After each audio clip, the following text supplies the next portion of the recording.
برطانیہ میں سارا دن الیکشن کی گہما گہمی کے بعد پولنگ کا وقت ختم ہو گیا۔ لوگوں کی ایک بڑی تعداد نے کونسلرز، پولیس کمشنرز اور میئرز کے لیے اپنا حق رائے دہی استعمال کیا۔ پولنگ کا عمل صبح 7 بجے شروع ہوا جو بغیر کسی وقفے سے رات 10 بجے تک جاری رہا۔ اسی الیکشن میں لندن کی نیو ہم کونسل میں ایک ریفرینڈم بھی ہو رہا ہے جس میں عوام بتائیں گے کہ کونسل کو میئر سسٹم پہ چلنا چاہیے یا کونسل کمیٹی سسٹم کے تحت چلائی جائے۔ اسی الیکشن 2021 میں سب کی نظریں لندن کے میئر پر لگی ہوئی ہیں۔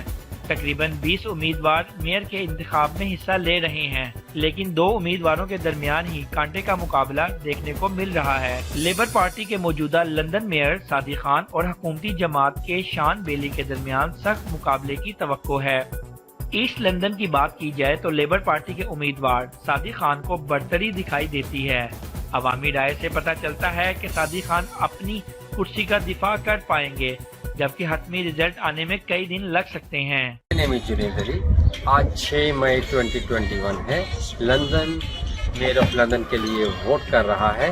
میں نے آج صبح 7 بجے سب سے پہلا ووٹ شافٹسبری اسکول میں کاسٹ کیا۔ میں نے لیبر کو ووٹ کیا اور میں اپیل کرتا ہوں کہ آپ لوگ بھی باہر نکلیں اور زیادہ سے زیادہ لیبر پارٹی کو ووٹ کریں۔ شکریہ۔ السلام علیکم، میرا نام معروف ہے اور آج 6 مئی ہے۔ آج میئر کے الیکشنز ہیں اور ہم نے لیبر کو سپورٹ کیا، تو please come and use your legal rights, اپنا ووٹ کا حق استعمال کریں اور لیبر کو ووٹ کریں اور لیبر کو سپورٹ کریں۔ السلام علیکم، میرا نام زہیب علی۔ آج لندنرز کے لیے موقع ہے کہ آج وہ باہر نکلیں اور اپنا ووٹ جو ہے میئر الیکشن کے لیے دیں۔ ٹوڈے از 6 مئی اور میں بہت ہی زیادہ متاثر ہوں لیبر کی پارٹی سے۔ میں سب سے ریکویسٹ کرتا ہوں کہ please do come and then support Labour party.